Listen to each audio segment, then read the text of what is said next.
12 News is your local election headquarters. Now, we continue our Where They Stand series on WPRI.com and our 12 Plus Smart TV app. I'm Ray Bakari. Joining me today is Marcia Ranglin-Vassell, who is a former Providence state representative and one of 4 Democrats running in this summer's Senate District 4 special election. This election was called after the death of Senate President Dominic Ruggiero, who passed away in April, and the district itself contains all of North Providence and a tiny part of Providence. Marcia, it's good to have you here. Thank you so much for having me. So for my first question, can you explain for those watching a little bit about yourself and why you're running for state senate? Oh, absolutely. Thank you for that question. I'm a mom, a wife, a teacher, a fighter, and a former state rep, as you mentioned before. Listen, I am running because I am best positioned to continue the work, number one, that I started. I don't need on-the-job training. I've passed legislation. I've passed legislation. I'm a fighter. I know how to create coalitions inside the State House and outside of the State House. So I'm running really to continue the work that I started before I left 3 years ago. And now looking at some policy, arguably one of the biggest bills aside from the state budget that lawmakers passed this session was the ban on so-called assault-style weapons.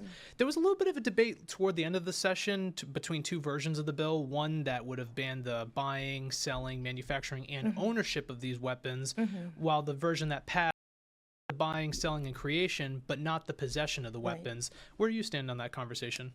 You know, I'm abundantly clear on that. I ran for office in 2016 after the death of a young man who was shot and killed.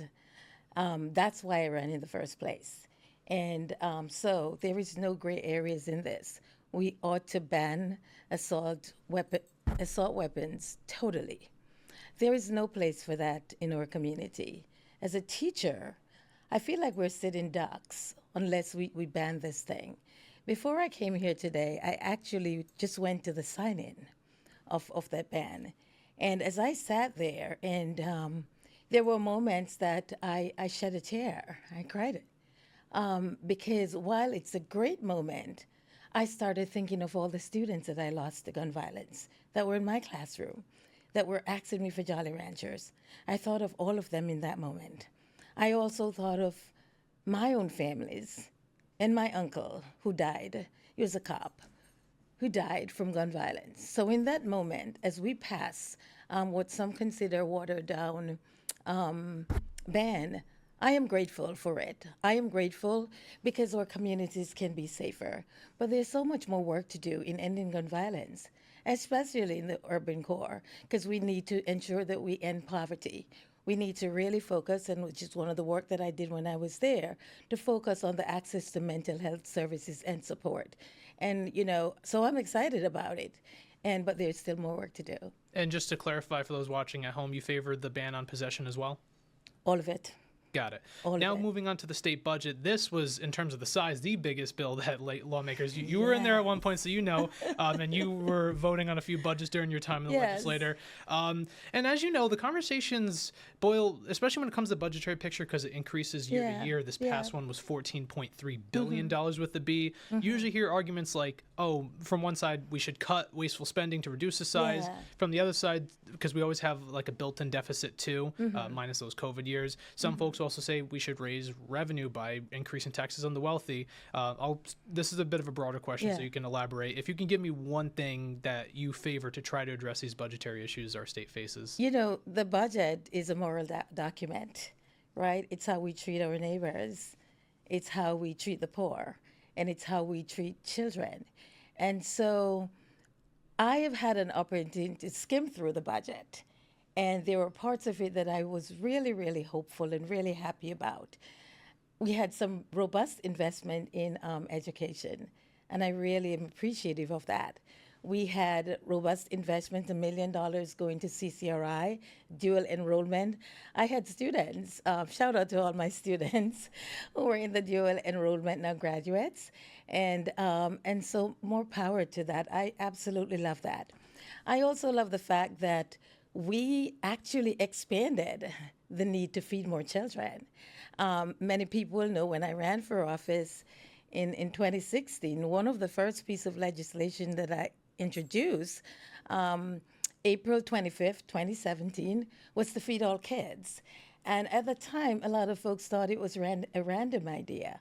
I knew it wasn't a random idea because I'm a teacher and I have students who come to school without food. And so there's always Maslow before Bloom. We've got to feed kids, right, before they can learn. So I'm really excited about adding more money to feed kids during the summer as well. I'm excited because there's money to expand after school programs. Just to interject, Rep, to kind of go back to the overall idea of the question, what would you favor to try to address those budgetary issues in terms of the budget? Would it be maybe raising revenue? Tax the rich. So a wealthy tax or tax on wealthier residents? Tax the rich. I've said it in 2016, and I may sound like a broken record, but the richest Rhode Islanders must pay their fair share. And so I like what is dubbed, what is called the Taylor Swift tax, right? We have to really, as I mentioned before, Ray, it's a moral document. And so addressing homelessness, addressing hunger, addressing mental health issues, those are not add-ons, those are priority. And so we have to fix those too. And I should also mention, full disclosure, we are taping this post-session and before the primary. So sticking with budgetary questions, Providence is in the district, albeit a small part, but you represented Providence too, so I assume you'll definitely have a thought on this part of the conversation. Mayor Smiley had asked the General Assembly to let the city increase taxes beyond that 4% cap, but no higher than 8%, just for 1 year because they had that $15 million expense after the lawsuit with the school district. So it's a two-parter, but I'll start off with the first one. Would you have supported or opposed that bill? Let me give you some breaking news that I read just coming here. The city council just amended that 8%. I think it's about 6 right now. So anything that's going to put burden on taxpayers and people that are really, really struggling, whether they be renters or homeowners, listen, I'm going to oppose that. So you would have voted against that bill if you were a senator now? I would.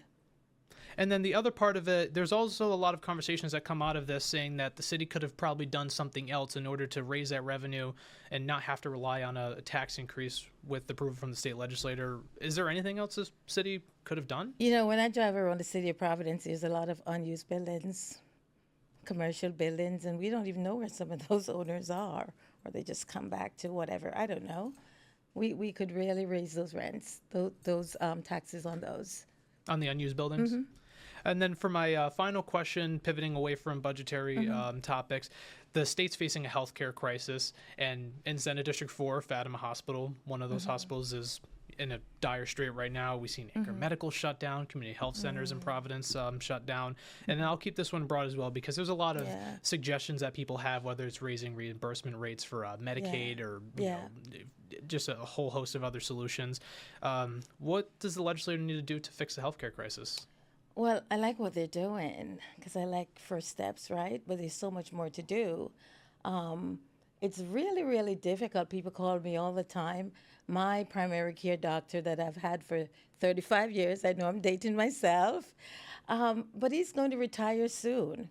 So, you know, incentivizing those folks, I think, primary care doctors and people who is in the industry. I think it's a good way also to attract new people. Listen, I marched with my little grandson. I call him my little wing guy, Elias, at Butler the other day.